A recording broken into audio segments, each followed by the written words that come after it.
बोलिए सद्गुरुदेव की जय। संत समाज की जय। भक्त समाज की जय।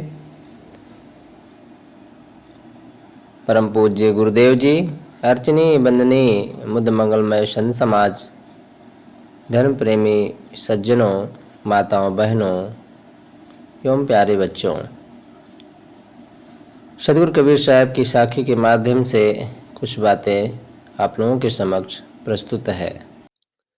सदगुरु कबीर साहब की एक साखी है।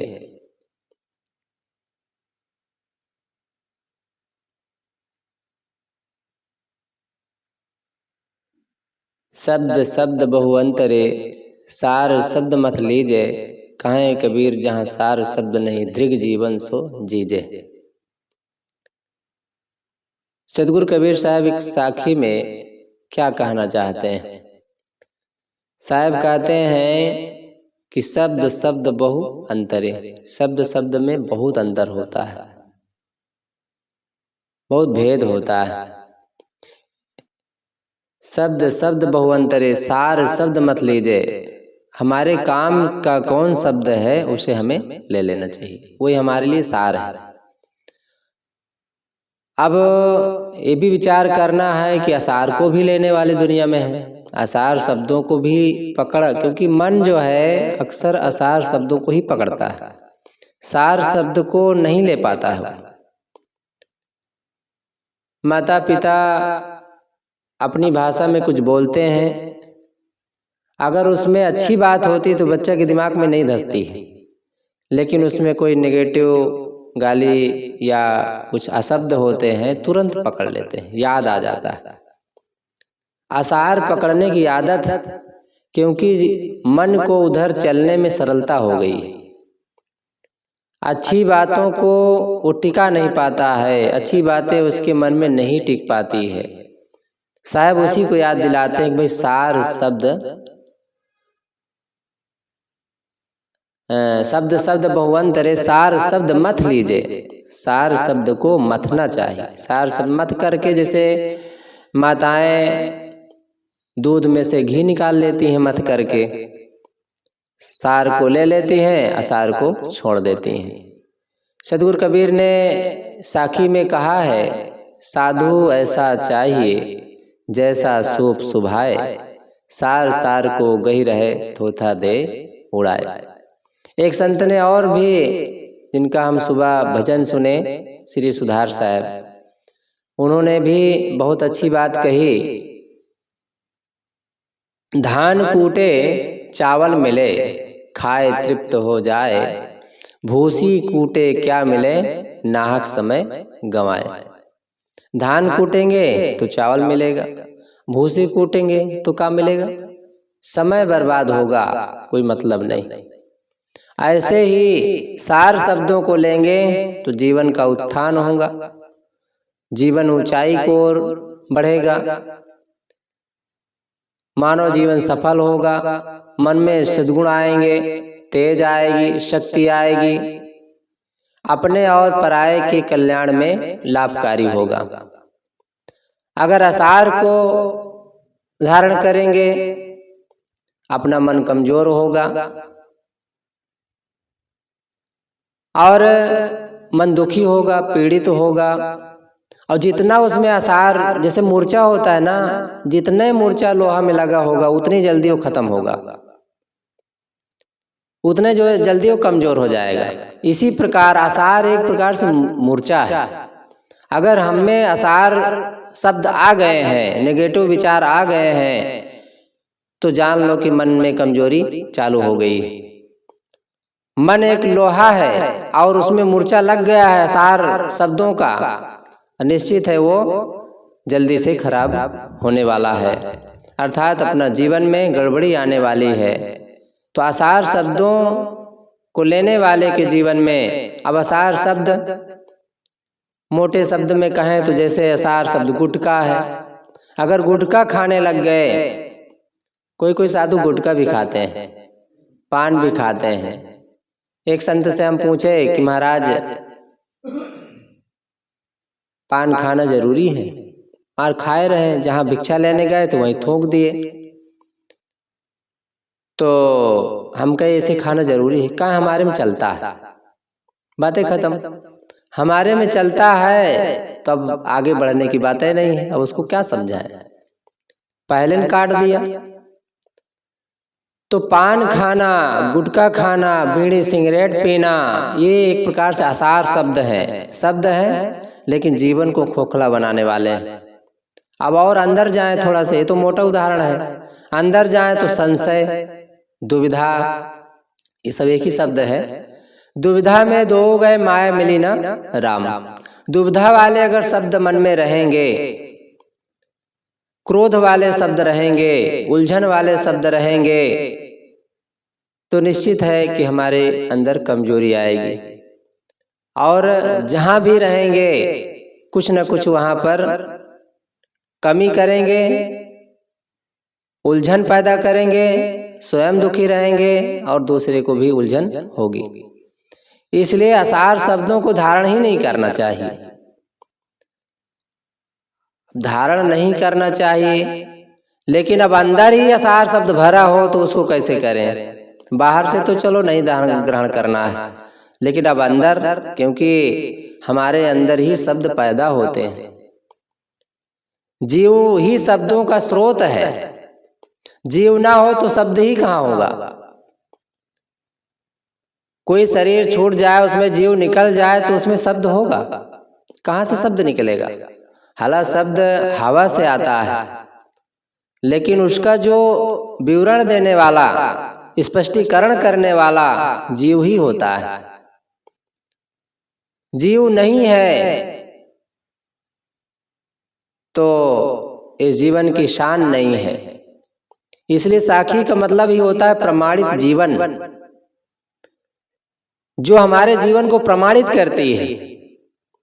साखी का मतलब ही होता है साक्षी, जो जीव की सत्ता को जाहिर करता है, सामने लाता है, मानव जीवन को प्रकट करता है, सामने लाके रख देता है। मानव जीवन क्या है इसकी पहचान बताता है। बस साहब उसी को याद दिलाते हैं कि शब्द शब्द बहुअंतरे, सार शब्द मत लीजे।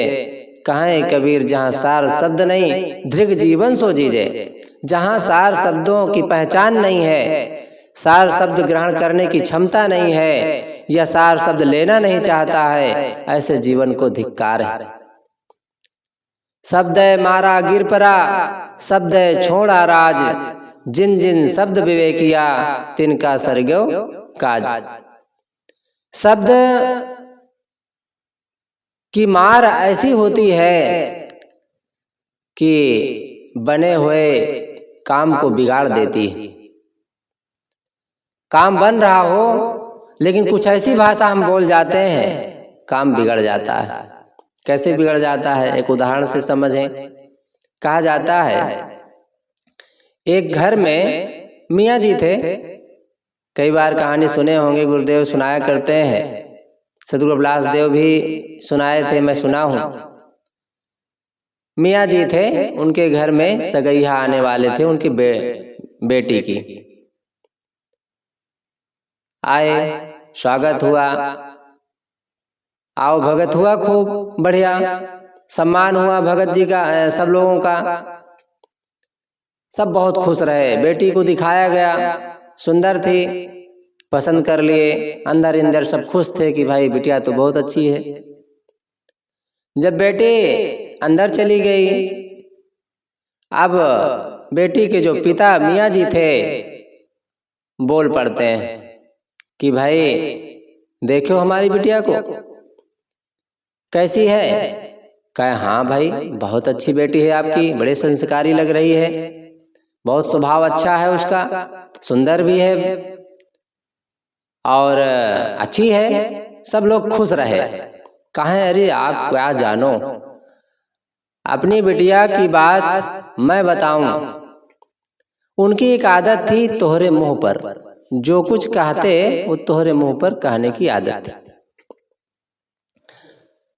एक प्रकार से तकिया कलाम शब्द उनके जीवन में, किसी के जीवन में अगर एक शब्द कई बार आते हैं तो तकिया कलाम ही माना जाता है। तो ऐसे ही वो बार बार यही शब्द कहते थे, जहां भी बैठते थे तो तोहरे मुंह पर कहा करते थे, तो उनका आदत पड़ी थी। तो ऐसे ही कहते हैं कि भाई अपनी बेटी की हाल मैं बताऊं तोहरे मुंह पर, वो सुबह उड़ जाती है तोहरे मुंह पर और झाड़ू बुहारू करके बिल्कुल नहा धो करके और अल्लाह का इबादत करती है तोहरे मुंह पर, जूता चप्पल एक किनारे रख देती तोहरे मुंह पर, गोबर पानी गाय बिल्कुल साफ सफाई कर देती है तोहरे मुंह पर। बार बार जब ऐसा शब्द सुने तो उठकर खड़े हो गए सब लोग। कहा क्या हुआ भैया? कहा भैया जौन सब कुछ रख दे हमरे मुंह पर, ऐसी बिटिया हमें नहीं चाहिए। उठकर चले गए। संत गुरुजन अपने ढंग से इस कहानी को बताया करते हैं। बात यहाँ पर ये हमें समझना है कि जो आसार शब्द है वो हमें दुख देता है, हमारे बने काम को बिगाड़ देता है, तोड़ देता है, जिंदगी को खराब कर देता है। इसलिए ऐसे शब्दों की जरूरत हमें नहीं है। हमें तो सार शब्द की जरूरत है। सकलो दुर्मत दूर करो, अच्छा जन्म बनाओ, काग गौन गति छाड़ के हंस गौन चलियाओ। बड़ी सरल भाषा में सदगुरु कबीर साहब कहते हैं, मंत्र है जीवन का, सकलो दुर्मत दूर करो। साहब कहते हैं अपने दुर्बुद्धि को दूर करो, खराब बुद्धि को दूर करो। खराब बुद्धि अगर दूर हो जाए, अच्छी बुद्धि हो जाए तो निश्चित है उसमें अच्छे विचार आएंगे, निर्णय लेने की क्षमता बढ़ेगी, जीवन सुंदर बनेगा। और जीवन सुंदर जहां भी रहेगा वहां पर स्वयं सुखी रहेगा, दूसरे को भी सुख देगा। क्योंकि फूल कहीं भी रहे वो अपना सुवास फैलाता ही है, और कीचड़ गंदगी कहीं भी रहे वो भी अपना काम करता है। ऐसे आसार शब्द अगर हमारे जीवन में होंगे तो हमें कमजोर बनाएंगे, हमारे अंदर उलझन पैदा करेगी, सेवा से बचाएगी, सेवा से कटाएगी, काम नहीं करने देगी। क्योंकि आसार शब्द क्या करते हैं जीवन में? कमजोरी तो बनाते हैं, लोगों की निगाह से गिरा देती है, लोगों के निगाह से हमें गिरा देते हैं। इसलिए आसार शब्दों को हमें ग्रहण ही नहीं करना चाहिए। शब्द मारा गिर पड़ा, शब्द की मार ऐसी ऐसी होती है कि लोग गिर जाते हैं, कमजोर हो जाते हैं। कई लोगों को सुने होंगे, देखे भी होंगे, साहब अरे महाराज अब तो ये जीवन जो जैसा है वैसा है महाराज, क्या करियो साहब, अरे हमार तो ऐसे बढ़िया है। ये कई ऐसे शब्द हैं जो हमें कमजोर बनाते हैं, ऊपर उठने नहीं देते हैं। तो शब्द मारा गिर पड़ा और शब्द छोड़ा राज। लेकिन ऐसे भी शब्द हैं जो अंदर शक्ति पैदा कर देते हैं, जोश पैदा कर देते हैं और बिल्कुल झटके से ऊपर उठा देते हैं। मन में जैसे कहा जाता है ना, घोड़ा एक बार वो फरफराता है जोर से तो सारी धूल उसकी झड़ जाती है, उसके ऊपर जो गंदगी लगी होती है सब झटके से निकल जाता है। ऐसे ही जब हमारे अंदर सार शब्द की मार लगती है, अर्थात अंदर चोट करती है, तो जीवन को उभार देती है, उठा देती है और कमजोर जीवन को महान बना देती है। क्योंकि वो हिम्मत देती है, अंदर जा करके अपना काम करती है। जैसे कोई इंजेक्शन लगते ही दर्द खत्म हो जाता है, ऐसे ही सार शब्द जब हृदय में जाता है तो सारी चिंता खत्म हो जाती है, सारी पीड़ा खत्म हो जाती है। गोस्वामी जी के लिए कहा जाता है ना वो शब्द के, एक शब्द कौन सा शब्द था कि उनकी पत्नी ने कहा था कि जितना प्रेम मेरे चाम से है उतना प्रेम यदि राम से होता तो तुम्हारा कल्याण हो जाता। बस उल्टे पांव वहां से लौट पड़ते हैं। इतनी ममता, इतना मोह, इतना उनके अंदर कुविचार थे कि रात में बिना बताए कहा जाता यमुना पार करके अपने पत्नी के पास पहुंच गए। ऊपर चढ़ करके दरवाजा बंद था, अब ऊपर कैसे गए? तो कहने वाला कहानी तो ये कहती है कि सांप लटका हुआ तो उसी को पकड़ के चढ़ गए। अरे सांप कितना मजबूत होता है, पकड़ के नोच जाएगा वो। खैर जो भी है मजबूत भी होता होगा, लेकिन इतना बड़ा छत से ऊपर तो नीचे तक शायद नहीं होता होगा। जो भी है, हो सकता है रस्सी लगी रही हो या कोई डार लगा रहा हो, डार में चढ़कर चढ़ गए हो, कोई हो सकता है, जैसा भी हो। माने इतना मोहित थे कि अपने पत्नी के पास रात में पहुंच गए, वो भी नदी, बाढ़ी नदी में, यमुना में पार करके। और जब वहां पत्नी ने कहा कि भाई जो प्रेम मेरे चाम से करते हो उतना प्रेम यदि राम से होता तो तुम्हारा कल्याण हो जाता, ये शब्द उनको लगा और बिल्कुल उल्टे पांव लौट पड़े। फिर कहा जाता है घर गए ही नहीं। आज गोस्वामी जी के नाम से वो जाने जाते हैं, महान विद्वान ज्ञानी संत। तो कहने का भाव है कि सार शब्द, शब्द मारा गिर परा शब्द छोड़ा राज, जिन जिन शब्द विवेक या तिनका सरगो काज। जिन जिन लोगों ने शब्दों पर विवेक किया, मंथन किया, विचार किया, उनका जीवन महान हो गया। सदगुरु कबीर साहब शब्दों पर विचार किए, उस समय के वातावरण को परखे, समझे और अपने जीवन को ऐसा बनाए कि आज दुनिया में चमक रहे हैं। ऐसे बुद्ध घर गृहस्थी में हो करके, राजा के बच्चे हो करके, लेकिन ऐसा अपने जीवन को गढ़े, तपस्या करके अपने जीवन को तरासे कि आज बुद्धम शरणम गच्छामि मंत्र चल पड़ा। तो कहने का भाव ये है कि शब्द शब्द बहुअंतरे, सार शब्द मत लीजे। शब्द शब्द में बड़ा अंतर होता है। वो मनुष्य को कंकड़ बना देता है, मनुष्य को हीरा बना देता है। कहा जाता है ना, मनुष्य मनुष्य में अंतर, मनुष्य मनुष्य में अंतर, कोई हीरा कोई कंकड़। मनुष्य को वो हीरा भी बनाता है और कंकड़ भी बनाता है, बशर्ते उसमें सार शब्द अगर हम ग्रहण करते हैं तो हमें हीरा बना देगा, असार शब्द ग्रहण करेंगे तो कंकड़ बना देगा, कांच बना देगा, कमजोर बना देगा। परखने की क्षमता हमें होनी चाहिए। कई बार ऐसा होता है, हीरा और कांच की दो टोकरी रखी जाती है। कांच की टोकरी, हीरा की टोकरी देखने के बाद उसमें एक कांच की गोली निकलती है और जैसे समझ में आया कि कांच है तो ले जाके सब फेंक देते हैं। और कांच की टोकरी में एक हीरा निकल आया, अब ले जाके उसको रख देते हैं। जब बाद में परीक्षा करने के बाद पता चला कि भाई उसमें तो एक ही हीरा था, सारा का सारा कांच था। और उसमें हीरे की टोकरी में एक ही कांच की गोली थी, लेकिन सब हीरा था। केवल परखने में कमी होने के कारण हीरा को ले जाकर के फेंक दिया गया। बस वैसे ही हमारा जीवन पूरा हीरा की तरह है, लेकिन उसे कांच के भाव में मानो बेच रहे हैं। कहते ना, रतन का जतन करो माड़ी का सिंगार, आया कबीरा फिर गया झूठा है हंकार। तो विचार करना है। साहब हमें सलाह देते हैं, इशारा करते हैं अपनी बातों से कि सार को ग्रहण करो, असार का त्याग करो, क्योंकि सारग्राही ही जीवन को अपने बदल पाता है, महान बना पाता है। दुनिया को बदलने के फेर में लोग लगे रहते हैं। किसी कवि ने बड़ा सुंदर बात कही है, बदल दे सारी दुनिया को, बदलना ही तेरा काम है, सबसे पहले आप बदल जा इसी में तेरा नाम है। पहले हमें अपने को बदलना है। जीवन हमारा, हमारे अंदर इतनी कमजोरी है, इतनी गड़बड़ियां हैं कि क्या कहा जाए, दूसरे में देखने की फुर्सत ही नहीं।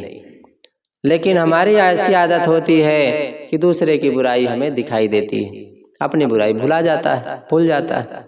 इसलिए अपने अंदर झांक करके हम देखें। सदगुरु कबीर या संत गुरुजन सार ग्रहण करने की याद दिलाते हैं। और ये शुरुआत हमें करना चाहिए। यानी महाराज सुकरात ने कहा कि हे ईश्वर, यदि कभी सुधार की बात आए तो पहले मेरे से सुधार करना। वो ईश्वरवादी थे, ईश्वर को मानते थे। तो जो भी है मतलब अपने से सुधार करेंगे तो अच्छा रहेगा। पहले हम हंसेंगे तब दूसरा भी हंसेगा। पहले हम अच्छा बोलेंगे तो निश्चित है उधर से बोलेंगे। हम हाथ जोड़ेंगे तो उधर से भी हाथ जोड़ लेंगे। हम अगर अहंकार दिखाएंगे तो अगला भी अहंकार दिखाएगा। हम अगर कटु बोलेंगे तो अगला भी कटु बोलेगा। तो जीवन का कुछ ऐसा रहस्य ही है कि जो दो वही मिलता है, इसलिए वही देना चाहिए। वही तुमको मिल रहा है जो कि पहले से दिया है, उसी का फल सामने है, शुभ अशुभ जैसा किया है। वही फल हमें मिलता है जो हमने दिया है। तो सदगुरु कबीर साहब की साखी के माध्यम से कुछ बातें कहने का प्रयास किया। यहीं पर अपनी वाणी को विराम देता हूँ। बोलिए सद्गुरुदेव की, संत समाज की, भक्त समाज की, साहिब बंदी साहेब।